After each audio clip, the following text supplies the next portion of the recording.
At 20 years old, Isadora believed her life had ended when she was forced to marry a 70-year-old king that everyone feared. But on their wedding night, when he removed the mask he had worn for years, she discovered that the most powerful man in the kingdom had been hiding something that would change everything, including his ability to love again. The letter arrived on a rainy Tuesday in October. Isadora Balmont held it with trembling hands as the words danced before her tear-filled eyes. His Majesty, King Maximilian of Aldoria, requests your hand in marriage. The golden letters on the royal seal seemed to mock her youth, her dreams, everything she had imagined for her future. "You cannot refuse," said her aunt, Duchess Beatrice, with a voice as cold as palace marble. "Our family is ruined. This marriage will save our honor and our lands." Isadora knew the stories about King Maximilian, a widower 3 times over, a man whose advanced age was surpassed only by his reputation for cruelty. Court whispers spoke of his strange habits, how he rarely allowed himself to be seen in public, his unpredictable temperament. "He is 70 years old," Isadora murmured, her voice breaking. "And you are 20. 50 years of difference that will ensure your early widowhood and future freedom," replied her ruthless aunt. "Learn to see the advantages, girl." But as she looked out the window to the gardens where she once played as a child, Isadora saw no advantages. She only saw the end of everything she knew, the beginning of a nightmare from which she could never wake. The death of her parents 2 years earlier had left Isadora without protection and without dowry. Count Balmont had been generous but reckless, spending his family fortune on charitable works and improvements for his peasants. When plague came to the county, he and his wife died tending to the sick, leaving only debts and an orphaned niece. Duchess Beatrice had welcomed Isadora more out of obligation than love. She was a calculating woman who saw every gesture as an investment, every smile as currency. For 2 years she had sought an advantageous marriage for her niece, but offers were scarce for a penniless noble, until the king's proposal arrived. "Do you know how many maidens would give everything for this opportunity?" Beatrice asked as she reviewed the marriage contract terms. "You will be Queen of Aldoria. Your children will be princes." "If I have them," Isadora whispered, thinking of the king's age. The rumors about King Maximilian were as numerous as they were contradictory. Some said he was a tyrant who executed nobles for sport. Others murmured that he had lost his sanity after his 3rd wife's death. The boldest suggested he practiced dark arts to maintain his power. The only constant was his seclusion. For years he had not attended public ceremonies, ruling from the shadows of his palace. His decrees came sealed with his royal ring, but signed by a noticeably trembling hand. The first meeting was held in the royal palace's main hall. Isadora arrived dressed in light blue, a color that brightened her eyes and softened her fear-induced paleness. She waited an hour before he appeared. King Maximilian entered, leaning heavily on an ebony cane. His hunched figure was hidden under dark tunics, and his face remained in the shadows of a hood. When he finally approached, Isadora could see, surprisingly, smooth hands emerging from embroidered sleeves. "Miss Balmont," his voice was serious but firm, without the tremor she expected from an elderly man. "You are more beautiful than I was informed." Isadora curtsied, keeping her eyes lowered. But when she looked up, she noticed something strange. Despite his hunched posture, the king was considerably tall. His shoulders, though hidden, seemed broad under the flowing tunics. "Majesty," she murmured, not knowing what else to say. "The marriage will be held in 3 weeks, he announced without preamble. "I hope that time is sufficient for your preparations." During the brief meeting minutes, Isadora observed every detail she could. His hands, definitely without age spots, his hunched posture, but with a natural elegance that seemed forced, and his deep regular breathing, not that of a man on the verge of 70 years. When he departed, Isadora was left with more questions than answers. But fate was sealed. In 3 weeks she would be the wife of the most powerful and mysterious man in the kingdom, and nothing could change that fact. The morning of the wedding, Isadora dressed as if for her own funeral. The bridal gown, made of white silk and Venetian lace, was a masterpiece that would have made any other bride sigh with joy. For her, it was an elegant shroud. Her maids worked in silence, braiding pearls into her brown hair and applying powders to conceal her deathly pallor. In the mirror, she saw a stranger, beautiful, elegant, and completely terrified. The cathedral of San Adrian had never witnessed such a grand ceremony. Nobles from all of Aldoria gathered to witness their king's marriage to the young stranger. Whispers ran among the guests like wind through leaves. 50 years apart, one lady whispered to her companion, "The poor creature seems about to faint." Another replied, "Why her? Why now?" Isidora walked toward the altar with steps that seemed to lead her to the scaffold. Her aunt accompanied her, radiating satisfaction for the marriage that secured the family fortune. But Isidora could only think of the years stretching before her like an endless desert. The king waited at the altar, an imposing figure despite his apparent frailty. He wore ceremonial tunics that completely concealed his form and a crown that cast shadows over his face. When she approached, he extended a hand to receive her. When he touched her hand, Isidora felt a strange shock. His fingers were long, elegant, and definitely did not belong to an elderly man. The skin was soft, without wrinkles, almost warm, against her fear-chilled hand. "Forgive me," he whispered in her ear as the priest began the ceremony. The words confused her. Sorry for what? For the age difference? For the forced marriage? For something else? During the exchange of vows, Isidora noticed more inconsistencies. His voice, though modulated to sound aged, had a resonance that spoke of young, strong lungs. His calculatedly slow movements sometimes revealed a natural agility he struggled to hide. When the time came for the ritual kiss, he approached with extreme care, barely brushing his lips against hers. But in that fleeting contact, Isidora felt something that left her breathless, warm softness, and an unexpected tenderness that violently contrasted with everything she had imagined. The ceremony ended with polite applause and forced congratulations. The guests proceeded to the nuptial banquet, but Isidora could hardly concentrate on conversations. Her mind buzzed with questions about the man who was now her husband. Something didn't fit. The puzzle pieces didn't form the image everyone expected to see, and that night, in the intimacy of the royal bedchamber, perhaps she would finally get some answers. The royal bedchamber was a luxurious sanctuary that intimidated as much as it fascinated. Gold tapestries adorned the walls, and a marble fireplace cast dancing shadows on carved furniture.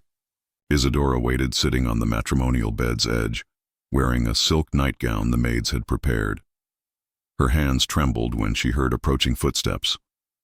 The door opened slowly, and the king entered with the same caution he had shown throughout the ceremony. He wore a dark velvet robe that hid his figure, and in the room's darkness he looked more like a shadow than a man. "Do not fear," were his first words, and there was something in his tone that unexpectedly calmed her. "Nothing will happen that you do not wish." Isidora looked up surprised. She had expected demands, impositions typical of a medieval marriage. Instead, she found consideration. "Majesty," she began, but he raised a hand. "Please, simply call me Maximilian when we are alone. The formality feels heavy tonight." He turned toward the window, and for a moment, moonlight illuminated part of his face. What she saw made her breath catch. There were no deep wrinkles, no flesh weathered by decades. There were expression lines, yes, but subtle ones, like those of a man who had lived intensely, not extensively. "Sometimes," he answered, and his voice sounded younger than she remembered. That first night, he slept in an armchair by the fireplace, insisting she needed time to adapt to her new life. But Isidora couldn't sleep. She stayed awake watching his silhouette in the darkness, noticing how his breathing was deep and regular, how occasionally he moved with a fluidity that contradicted his apparent old age. The following days brought more inconsistencies. During private breakfasts, Maximilian demonstrated surprising knowledge of contemporary literature, modern philosophies, and recent events that few men of his supposed age would follow with such detail. "Have you read Montaigne's works?" he asked one morning. cutting fruit with precise, elegant movements. Some fragments, Isadora admitted. My father said he was too advanced for young minds. On the contrary, his eyes shone with passion that seemed like youthful ardor. Montaigne understands that wisdom doesn't come with age, but with conscious experience. A young man who reflects can be wiser than an old man who simply exists. These conversations became the brightest points of her days. Maximilian was a fascinating conversationalist, cultured without being pedantic, profound without being boring. And during these talks, Isadora noticed that his posture naturally straightened, that his gestures became more fluid, that his voice lost its forced hoarseness. One night, believing she was sleeping, she watched him rise from the armchair. His movements were completely natural, without a trace of stiffness or pain. He approached the window with confident steps, and under moonlight his silhouette was that of a man in life's fullness. Isadora quickly closed her eyes when he turned around, but her heart was beating wildly. The puzzle pieces were beginning to form a completely different image, a possibility so improbable she didn't dare consider it seriously. Curiosity had become an obsession. Isadora began investigating discreetly, exploring the royal library in search of clues about her mysterious husband. Official portraits of King Maximilian stopped abruptly 10 years ago, as if he had decided to avoid court painters. While examining these portraits, Lady Isadora was intercepted by an elderly maid named Marta. "Can I help you with something?" "Just curiosity about the palace's history," Isadora lied. "These portraits are fascinating. Did you know the king when he was younger?" Marta's eyes clouded with a strange mixture of confusion and sadness. "His Majesty has always been reserved about his appearance," she responded carefully, "especially after the difficult events." "What events?" "It's not my place to discuss it, Majesty. Ask your husband." But asking direct questions was impossible. Maximilian had developed a behavior pattern that intrigued her increasingly. In public, when he occasionally appeared at audiences, he moved with an elderly man's calculated slowness. His voice trembled appropriately, his cane struck the marble floor, and his bent posture suggested decades' weight. In private, however, it was as if an invisible mask was removed. One afternoon, while he believed she was walking through the gardens, Isadora quietly returned to the chamber to retrieve a forgotten book. She found him standing before the desk, reading correspondence with perfectly upright posture. His movements were confident, elegant, and when he turned slightly toward the window, she could see his profile clearly. It was not the face of a 70-year-old man. It was the face of someone who could be 30, perhaps younger. The lines she had noticed were subtle, products of stress rather than time. His hair, which always appeared grayed under the hood, showed dark strands that suggested carefully applied dye. She withdrew without making noise, her heart pounding hard. The implications of what she had seen were impossible to process. That night, during private dinner, she observed each of his gestures with new intensity. "Did you find anything interesting in the library?" he asked, cutting meat with steady hands that didn't tremble at all. "Some history books," she replied carefully. "I was wondering about the royal portraits. They seem incomplete." Their eyes met for a moment, and she saw something that startled her, alert caution, and perhaps a touch of fear. "Portraits can be deceptive," he said finally. "Sometimes they show what people expect to see, not necessarily the truth." "And what is the truth?" Isadora asked, surprising herself with her boldness. Maximilian set his utensils on the plate, his movements tense. "The truth, dear Isadora, is often more complicated than it appears." That night she pretended to sleep while observing him. He rose, as usual, but this time went toward a full-length mirror in a dark corner of the room. With careful movements he began removing something from his face. Makeup, prosthetics. From her position in bed she couldn't see clearly, but her suspicions intensified. The next day, while he attended state affairs, Isadora explored his desk. Among official documents she found a personal letter addressed to Adrian, signed by someone named Marcus. The content was cryptic, but spoke of maintaining the performance and necessary sacrifice for the kingdom's good. Adrian, that wasn't the king's name. When Maximilian returned that afternoon, she was sitting by the window, apparently reading. But her mind buzzed with impossible questions. "Maximilian," she said finally, "have you ever regretted decisions you've made for others' good?" He stopped short, the question clearly touching something deep. "Every day," he admitted, and for the first time his voice sounded completely genuine, without any artifice. "But some lies protect truths more important than themselves." Isadora felt she was on the verge of discovering something monumental. The question was whether she would have the courage to confront the truth when she finally knew it. The confrontation came on a stormy night. Lightning intermittently illuminated the royal chamber while Isadora remained awake, pretending to sleep. She had decided that this night she would get answers, regardless of consequences. Maximilian rose as every night, heading toward the mirror. But this time Isadora sat up silently and followed him. Staying in the shadows, what she saw left her breathless. With precise movements, he removed layers of makeup that added years to his face, removed prosthetics that created artificial wrinkles, shed a gray wig that concealed dark brown hair. Before her eyes, the 70-year-old King Maximilian vanished, revealing a man who couldn't be more than 30. "My God," Isadora whispered involuntarily. He turned abruptly, his eyes now clearly young and bright, meeting hers. For an eternal moment both remained motionless like statues frozen by surprise and fear. Isadora, his voice, free of artifice, was deep and melodious, the voice of a man in life's flower. "Who are you?" she asked, her voice breaking between shock and something she didn't dare name as relief. He closed his eyes as if the world's weight had fallen on his shoulders. "My name is Adrian Montclair, Count of Westmarch. I am 28 years old." The words fell between them like stones in calm water, creating ripples that would change everything forever. "Where is the real king?" "Dead," Adrian replied with profound sadness. "He died 5 years ago at the Battle of Thornfield, defending our borders from Valdris's army." Isadora approached slowly, studying his real face. He was beautiful in a way that took her breath away. Aristocratic but masculine features, hazel eyes that shone with intelligence and pain, and sensual lips that had been hidden under aging makeup. "Why?" she whispered. "Why this farce?" Adrian went to the window, contemplating the storm raging outside. When Maximilian died, the kingdom was on the brink of civil war. He had internal enemies waiting for his death to claim the throne. His brother, Prince Roderick, was a cruel tyrant who would have plunged Aldoria into chaos.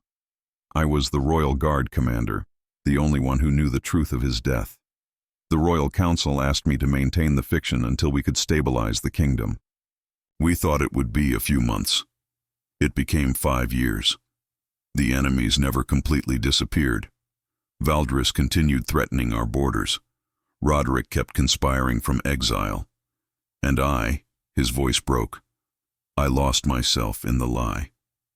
Isadora moved closer, feeling overwhelming compassion for this man who had sacrificed his identity for his people's good. "Why did you marry me?" A 70-year-old king could have remained single. "Because the council insisted I needed an heir to secure succession. And because—" He turned to her, his eyes shining with intense emotion. "When I saw you, when I spoke with you, I felt something I had forgotten existed." "What?" "Hope. The possibility that someday I could be myself again." Tears ran down Isadora's face, but they weren't tears of sadness. It was relief, understanding, and something deeper she didn't dare name. "Do you know what I've thought these weeks?" she whispered. "That I was going mad. That I was developing feelings for an elderly man. That there was something terribly wrong with me."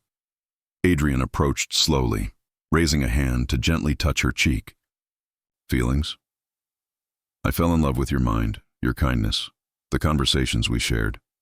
I fell in love with who you were in darkness when you thought I wasn't watching.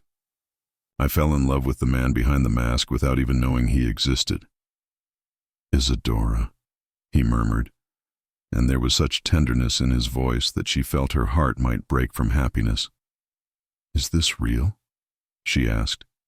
This that I feel? What I see in your eyes, is it real? Instead of answering with words, Adrian slowly leaned toward her. The kiss they shared was different from anything Isadora had experienced. Soft but passionate, tender but full of burning promise. It was a 28-year-old man's kiss to a 20-year-old woman, natural, appropriate, perfect. When they separated, both were trembling. It's the most real thing I've felt in 5 years, he whispered against her lips. The following weeks were the most intense of Isadora's life. By day, she maintained the farce alongside Adrian, pretending to be an elderly king's submissive wife. By night, in their chamber's intimacy, they explored the true love that had blossomed between them. Adrian, without his disguises, was a constant revelation. His body was a warrior's in his prime, muscles defined by years of training, scars that spoke of real battles, calloused hands that had wielded swords and signed treaties. When he embraced her, Isadora felt protected and desired in ways she had never imagined possible. "How have you endured 5 years without being yourself?" she asked one night, tracing with her fingers a scar crossing his chest. "I convinced myself it was temporary," he replied, kissing her forehead. "Every day I thought, tomorrow I can be Adrian again." But tomorrows became years, and Adrian began feeling like a stranger. And now I feel like I'm awakening from a very long nightmare. But awakening brought its own terrors. Keeping the secret became increasingly difficult. Royal Council members noticed subtle changes in the king's behavior. His posture seemed more erect, his voice firmer, his decisions more decisive. "Majesty," Chancellor Marcus said one afternoon, "you seem rejuvenated lately." Adrian, dressed in his royal robes and aging makeup, managed to visibly stoop. "The love of a good wife can work miracles," he replied with a trembling voice. "Queen Isadora has brought new light to my days." But Marcus didn't seem completely convinced. His narrowed eyes suggested growing suspicions. In private, Adrian shared his fears with Isadora. Marcus suspects. Others too. If they discover the truth, what would happen? At best, treason accusations. At worst, civil war. The enemies we've kept at bay all these years would rise immediately. Isadora took his hands in hers, noticing how they trembled slightly. "Is there any way to end this? For you to reclaim your true identity?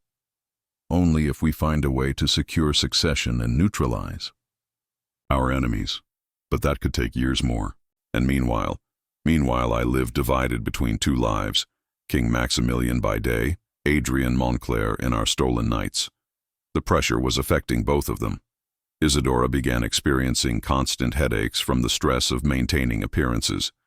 Adrian developed insomnia, rising in early hours to pace the room like a caged animal. "Sometimes I think it would be easier if you had never discovered the truth," he confessed one particularly difficult night. "Don't say that." Isadora sat up in bed, eyes shining with determination. "What we have is real. It's the only real thing amid all this theater. But at what cost? You live married to a ghost, in love with a man who technically doesn't exist." "He exists," Isadora insisted, moving closer to take his face in her hands. "Every time you touch me, every time you look at me, every time you whisper my name in darkness, you exist more than any king on his throne." Her words moved him deeply.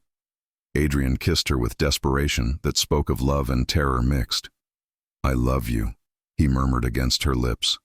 "I love your courage, your understanding, the way you see me as a man and not as crown or mask. And I love you, the real you, the man who sacrificed his identity to save his people, the man who treats me as if I were precious when the whole world saw me as merchandise." But love, however intense, couldn't resolve the political realities surrounding them. Rumors about the king's improved health began spreading through court. Some nobles started asking uncomfortable questions about why His Majesty no longer received royal physicians, why his appetite had improved so much, why his steps seemed firmer. One afternoon, while walking through the palace's private gardens, she on the arm of an apparently elderly king, Isadora noticed speculative glances from several courtiers. "They're watching us more than usual," she murmured. I know, Adrian replied. Quietly, Marcus has been asking questions about my past, verifying old records. I think he suspects something doesn't fit. What will we do? I don't know, he admitted, and the naked honesty in his voice frightened her more than any lie. For the first time in 5 years, I don't have a plan.